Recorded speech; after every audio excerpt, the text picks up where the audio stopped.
O grande negócio deles aí era matar. Matar o maior número de judeus possível e imaginário. Era matar, isso que eles queriam, judeus. E minha mãe se dedicou a vida mesmo para isso, a salvar famílias judaicas, famílias em necessidade e em perigo.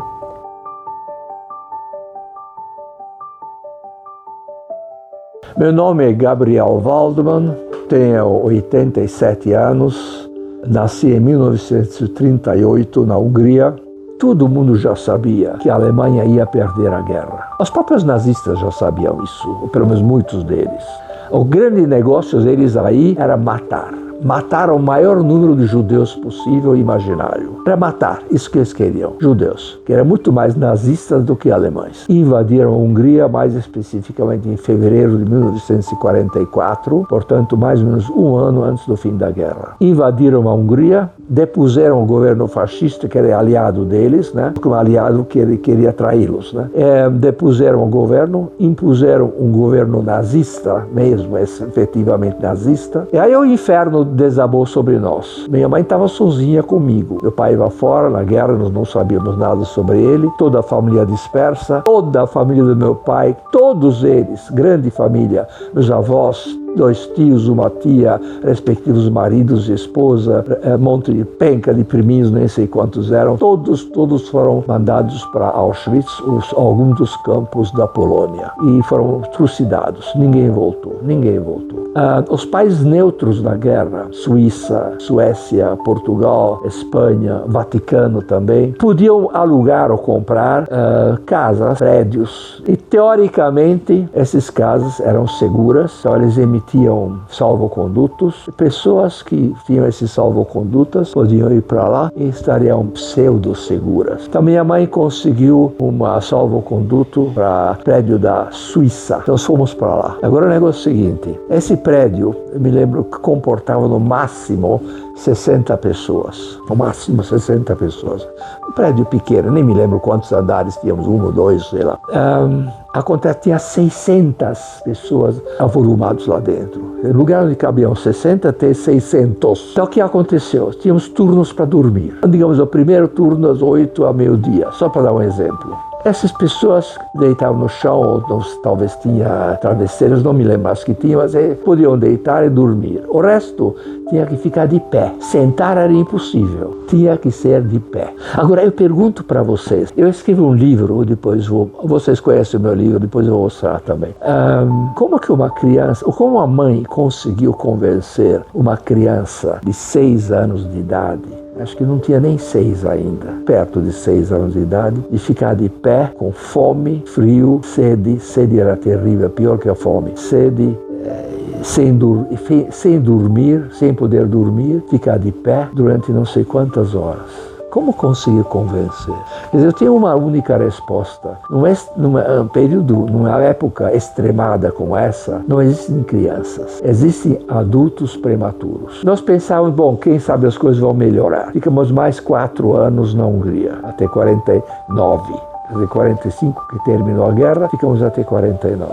Quando então decidimos fugir da Hungria e conseguimos fugir e chegamos à Áustria, que essas alturas que já era dentro do campo liberal. Então chegamos à Áustria e chegamos em condições absolutamente indizíveis, indigentes, sem falar a língua, sem parentes, sem amigos, porque minha mãe queria ir para um país de língua inglesa, Estados Unidos, Canadá, Austrália, etc, etc. E ninguém nos deu o passaporte, porque nós não tínhamos arrimo de família. E arrimo de família, veja bem como são as coisas, só podia ser homem. Mulher não era considerado arrimo de família. Então, eu sofri a discriminação do fascismo, do nazismo e do sexismo. O único país que nos deu permissão para entrar foi o Brasil. Apoio para minha mãe no sentido de ela tornou-se vendedora para várias lojas, várias empresas húngaras. Tinha muitas empresas húngaras no Brasil, né? Então ela vendia. E era uma vida completamente insegura, totalmente insegura. Quer dizer, eu não sabia nunca onde vou morar no dia seguinte e nem sabia se vai ter comida na mesa no dia seguinte. Meu nome é Simona Waldman e estou no Brasil desde os anos 50. Viemos no Brasil por questões miséria, medo. Meu pai perdeu tudo, ficou 2 anos em trabalhos forçados na Alemanha porque ele entendia um pouco de radar, era inventor e minha mãe se dedicou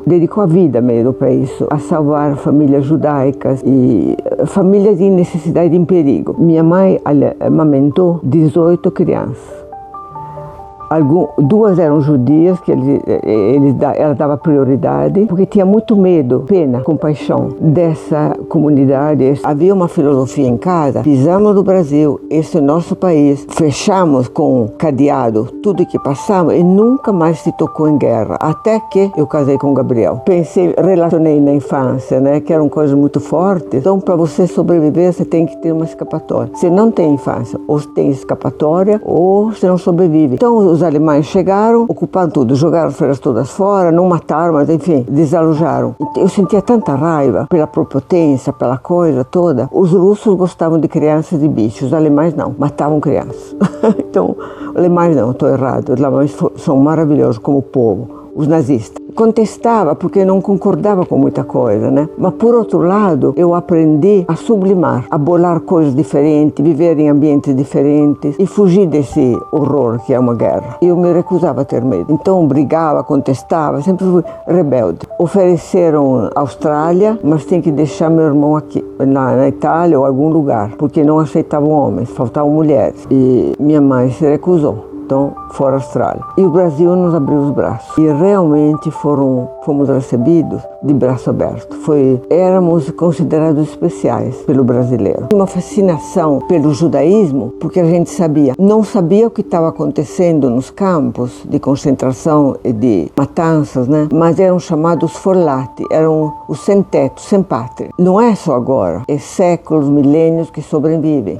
Quando me aprofundei um pouco, como eles conseguiram sobreviver? Para mim é um mistério, de massacre em massacre, e pregando cultura, acolhendo nos institutos negros, não negros, católicos, não católicos, todas as eles acolhem nesse. Eu sou muito mais judia do que cristã, católica. Então eu não sabia o que eu vou comer amanhã, nem se vou ter comida na mesa amanhã, e não sabia nem onde vou morar, se vou morar em algum lugar.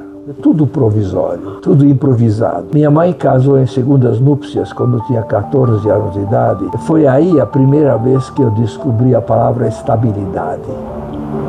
Meu pai, meu padrasto, era uma pessoa bem de vida, finalmente tínhamos a casa própria, finalmente tínhamos comida na mesa, finalmente consegui estudar, enfim, tudo mais. E isso já tinha 14 anos de idade na época, né? E achei muito legal ter uma estabilidade. E aí comecei a ter os primeiros amigos brasileiros já que não tinha antes e comecei a me plantar dentro do Brasil, criar raízes no Brasil. Recomeçar, na verdade, começar, porque não tinha ré, porque nós não tínhamos nada antes disso. Então, era começar a vida, foi nesse momento, quando minha mãe casou com meu padrasto, e finalmente tinha um lar próprio. Conheci a Simona, tivemos 2 filhos, uma menina e um rapaz, e eles agora já tem 3 netos, e aí entramos numa normalidade. E eu tenho, como disse a Simona, uma visão otimista da vida. Essa é uma vida com uma peculiaridade própria minha, né? Todo recomeço é doloroso, é pesado, é forte. Agora, nós vemos com o espírito de conquistadores. Temos que estar aqui, temos que provar, fazer alguma coisa, seja em que campo for. Não vamos ficar assim, parados, esperar que alguém resolva. Se Hitler voltasse e te encontrasse, o que você diria para ele? Eu fiquei pensando, minha alma respondeu, eu venci.